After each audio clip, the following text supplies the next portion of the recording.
क्या आपने कभी सोचा है आज के बच्चे प्रभु से दूर क्यों हो गए हैं? वो मासूम आंखें जो एक समय स्वर्ग की ओर उठती थी, अब मोबाइल की स्क्रीन में खो गई हैं।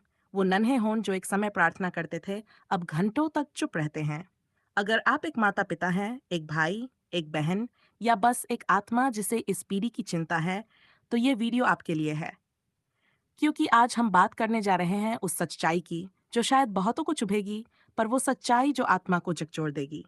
वीडियो को पूरा देखिए, क्योंकि अंत तक एक ऐसी प्रार्थना है जो आपके घर का वातावरण बदल सकती है। अगर आप चाहते हैं कि प्रभु फिर से आपके बच्चों की जिंदगी में बोलने लगे, तो इस वीडियो को अभी लाइक कर दीजिए और हमारे चैनल को सब्सक्राइब करें ताकि हर आत्मिक संदेश सबसे पहले आप तक पहुंचे। अब शुरू करते हैं। बच्चे प्रार्थना नहीं करते, एक आत्मा की पुकार और बाइबल का उत्तर।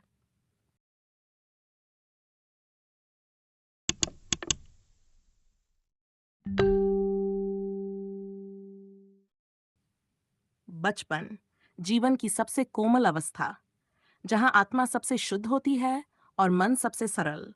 पर आज हम देख रहे हैं कि बच्चे प्रार्थना से दूर हो गए हैं।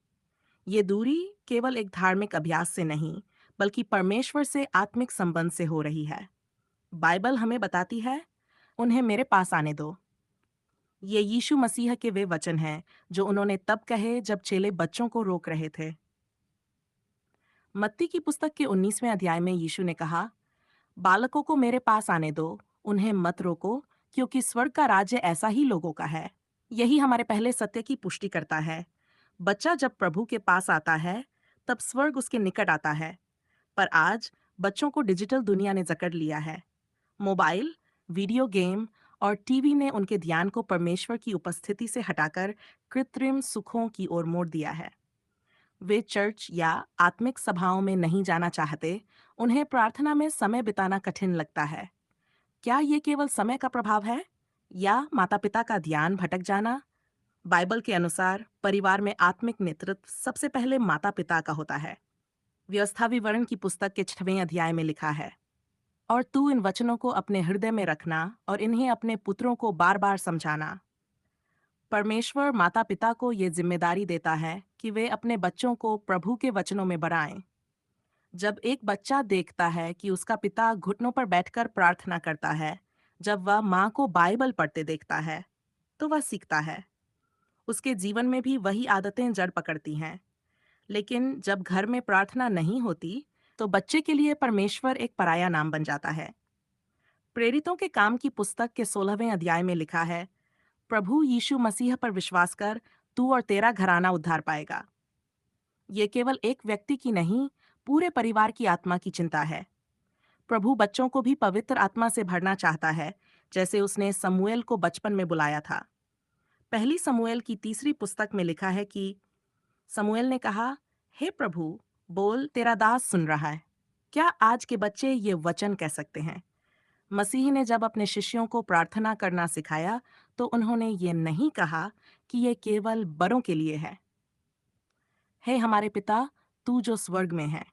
ये वचन हर उम्र, हर आत्मा के लिए है। चाहे बच्चा हो या बूढ़ा, प्रार्थना परमेश्वर से संवाद है। पर आज बच्चों का हृदय प्रार्थना से सूना है।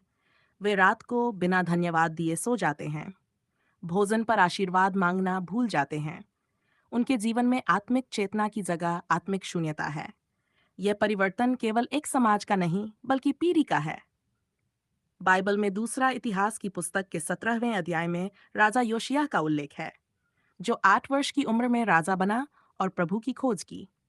वह बच्चा था, लेकिन उसकी आत्मा परमेश्वर के लिए प्यासा थी। क्या आज हम अपने बच्चों को ऐसा बना पा रहे हैं?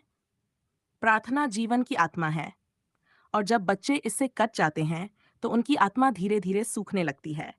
माता पिता को चाहिए कि वे हर दिन अपने बच्चों को साथ लेकर प्रार्थना करें, सुबह उठते समय, भोजन के समय और रात को सोने से पहले। भजन संहिता के 119वें अध्याय में लिखा है, तेरा वचन मेरे पाँव के लिए दीपक और मेरी राह के लिए उजियाला है। बच्चे तभी चल सकते हैं जब उनकी राह प्रकाशित हो, और वह उजियाला केवल परमेश्वर के वचन और प्रार्थना से आता है। क्या आपने कभी देखा है, जब कोई बच्चा रोते हुए अपने माता पिता के पास आता है, तो वो उसे गले लगाते हैं? वैसे ही जब कोई बच्चा प्रार्थना करता है, तो स्वर्ग उसके पास झुक जाता है। बाइबल कहती है, जो नम्र होकर आते हैं, उन्हें प्रभु ऊंचा उठाता है। पर क्या बच्चे नम्रता जानते हैं? क्या वे विनम्र होकर प्रभु से बात करना सीखते हैं? ये जिम्मेदारी परिवार, चर्च और समाज तीनों की है। यदि हम बच्चों को जीवन की सफलता सिखाते हैं, तो क्यों ना आत्मा की रक्षा का भी मार्ग दिखाएं? बाइबल में एक और सुंदर उदाहरण है, तिमुथियुस।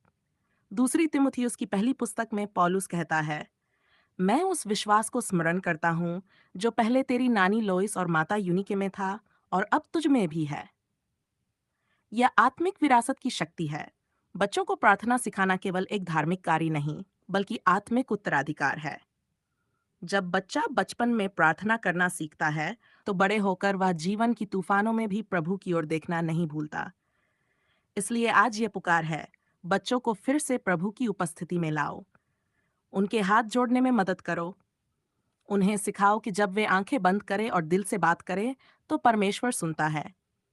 बाइबल कहती है, जो मुझे प्रेम करते हैं, मैं उन्हें प्रेम करता हूँ, और जो मुझे यत्न से ढूंढते हैं, वे मुझे पाते हैं। तो क्या आज आप अपने बच्चे को प्रार्थना करना सिखाएंगे? क्या आप हर रात उसके साथ घुटनों पर बैठेंगे? यही वो पल है जो जीवन बदल सकता है। यही वो बीज है जो भविष्य की फसल लाएगा। यीशु आज भी कहता है, बालकों को मेरे पास आने दो। तो क्या आप अपने बच्चे का हाथ पकड़कर प्रभु के पास लाएंगे?